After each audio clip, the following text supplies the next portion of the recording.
ರಾಜ್ಯ ಕಾಂಗ್ರೆಸ್ನಲ್ಲಿ ಅಸಮಾಧಾನ ಶಮನಕ್ಕೆ ಹೈಕಮಾಂಡ್ ಎಂಟ್ರಿ ಆಗಿದೆ. ಸುರ್ಜೇವಾಲಾ ನೇತೃತ್ವದಲ್ಲಿ 1-to-1 ಮೀಟಿಂಗ್ ಇವತ್ತು ನಡೆಯುತ್ತೆ.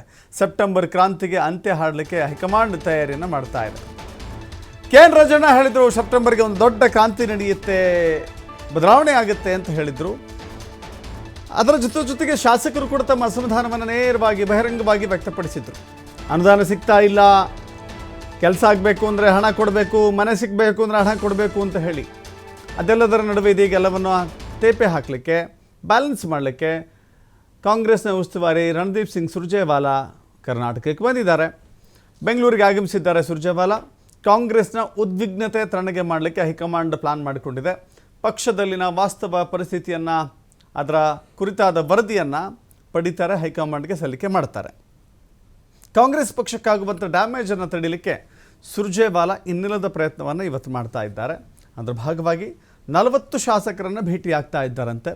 40 ಶಾಸಕರನ್ನು ಭೇಟಿಯಾಗಿ 1-to-1 ಮಾತುಕತೆಯನ್ನು ನಡೆಸಿ, ನಿಮ್ಮ ಕ್ಷೇತ್ರದಲ್ಲಿ ಏನು ಸಮಸ್ಯೆಗಳಿದ್ದಾವೆ, ನಿಮ್ಮ ಕ್ಷೇತ್ರದ ಜನ ಕೇಳುವಂಥ, ನಿಮ್ಮ ಕ್ಷೇತ್ರಕ್ಕೆ ಅಭಿವೃದ್ಧಿಗೆ ಪೂರಕವಾಗುವಂಥ ಕೆಲಸಗಳು ಏನಾಗಿದ್ದಾವೆ, ಏನಾಗಬೇಕಾಗಿದೆ, ಅದಕ್ಕೆ ಅನುದಾನದ ಕೊರತೆ ಇದೆಯಾ, ಅನುದಾನದ ಕೊರತೆ ಇದ್ದರೆ ಮುಖ್ಯಮಂತ್ರಿಗಳಿಗೆ ನೀವು ಕೇಳಿದ್ದೀರಾ, ಕೊಟ್ಟಿಲ್ವಾ, ಹೀಗೆ ಅನೇಕ ವಿಷಯಗಳನ್ನು ಇವತ್ತು ಸಂಗ್ರಹ ಮಾಡ್ತಾರೆ. ಮತ್ತಷ್ಟು ಮಾಹಿತಿ ನಮ್ಮ ಪ್ರತಿನಿಧಿ ಶಿವಕುಮಾರ್ ನೀಡ್ತಾರೆ. ಶಿವಕುಮಾರ್, ಗಮನಿಸ್ತಾ ಇದ್ದೀವಿ ಎಲ್ಲೊಂದು ಕಡೆ ಹೈಕಮಾಂಡ್ ಇದೀಗ ಎಂಟ್ರಿ ಆಗಿದೆ.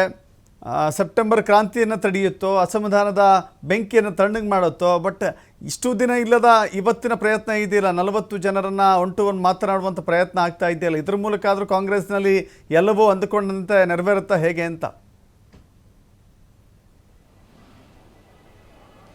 ದಶರಥ್, ರಾಜ್ಯ ಕಾಂಗ್ರೆಸ್ ಉಸ್ತುವಾರಿಯಾಗಿರುವಂಥ ರಣದೀಪ್ ಸಿಂಗ್ ಸುರ್ಜೇವಾಲಾ ಅವರು ಈಗ ಬೆಂಗಳೂರಿಗೆ ಆಗಮಿಸಿದ್ದಾರೆ. ಇವತ್ತು ಮಧ್ಯಾಹ್ನದಿಂದ ಶಾಸಕರ ಜೊತೆ ಸಭೆಯನ್ನು ಮಾಡ್ತಾ ಇದ್ದಾರೆ. ನಾಳೆ ಬೆಳಗ್ಗೆ 11 ಗಂಟೆಯಿಂದ ಸಂಜೆಯವರೆಗೂ ಕೂಡ ಶಾಸಕರ ಜೊತೆ ಸಭೆಗಳನ್ನು ಮಾಡಲಿದ್ದಾರೆ. ಸುಮಾರು 40 ಜನ ಶಾಸಕರಿಗೆ ವಾಲಂಟ್ರಿಯಾಗಿ ಕರೆಯನ್ನು ಮಾಡಿ ನೀವು ಸಭೆಗೆ ಬರಬೇಕು ಅನ್ನುವಂಥ ಮಾಹಿತಿಯನ್ನು ಕೊಟ್ಟಿದ್ದಾರೆ. 1-to-1 ಅವರ ಜೊತೆ ಮಾತುಕತೆಯನ್ನು ನಡೆಸಿ ಅವರ ಅಭಿಪ್ರಾಯಗಳನ್ನು ಸಂಗ್ರಹ ಮಾಡಲಿದ್ದಾರೆ. ಕಾರಣ BR ಪಾಟೀಲ್ ಅವರ ಏನು ಸ್ಟೇಟ್ಮೆಂಟ್ ಇತ್ತು, ಅವರು ಆಡಿಯೋ ವೈರಲ್ ಇತ್ತು, ಇದು ಸಾಕಷ್ಟು ಪಕ್ಷ ಮತ್ತು ಸರ್ಕಾರಕ್ಕೆ ಡ್ಯಾಮೇಜನ್ನು ಮಾಡಿತ್ತು.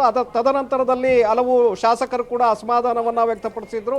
ಆ ಕಾರಣಕ್ಕೆ ಸರ್ಕಾರ ಮತ್ತು ಪಕ್ಷಕ್ಕೆ ಸಂಕಷ್ಟ ಎದುರಾಗುತ್ತೆ. ಮುಂದಿನ ದಿನಗಳಲ್ಲಿ ಇದನ್ನು ಪ್ರತಿಪಕ್ಷಗಳು ಎನ್ಕ್ಯಾಶ್ ಮಾಡಿಕೊಂಡು ಸರ್ಕಾರವನ್ನು ಉರುಳಿಸುವಂಥ ಒಂದು ಪ್ರಯತ್ನವನ್ನು ಮಾಡಬಹುದು ಅನ್ನುವಂಥ ಕಾರಣಕ್ಕೆ ಹೈಕಮಾಂಡ್ ಮಧ್ಯಪ್ರವೇಶವನ್ನು ಮಾಡಿತ್ತು. ಹಾಗಾಗಿ ರಾಜ್ಯ ಉಸ್ತುವಾರಿಯನ್ನು ರಾಜ್ಯಕ್ಕೆ ಕಳಿಸಿದೆ. ಇವತ್ತು ಮತ್ತು ನಾಳೆ 2 ದಿನಗಳ ಕಾಲ ರಾಜ್ಯ ಉಸ್ತುವಾರಿ ಶಾಸಕರ ಜೊತೆ ಸಭೆಯನ್ನು ಮಾಡಲಿದ್ದಾರೆ. ಅವರ ಸಮಸ್ಯೆಗಳ ಬಗ್ಗೆ ಅಭಿಪ್ರಾಯಗಳನ್ನು ಸಂಗ್ರಹಿಸಲಿದ್ದಾರೆ. ಏನು ಸಮಸ್ಯೆ ಆಗಿದೆ, ಸಚಿವರಿಂದ ಸಮಸ್ಯೆ ಆಗ್ತಾ ಇದೆಯಾ, ಸಚಿವರು ಸರಿಯಾಗಿ ಸ್ಪಂದನೆ ಮಾಡ್ತಾ ಇಲ್ವಾ,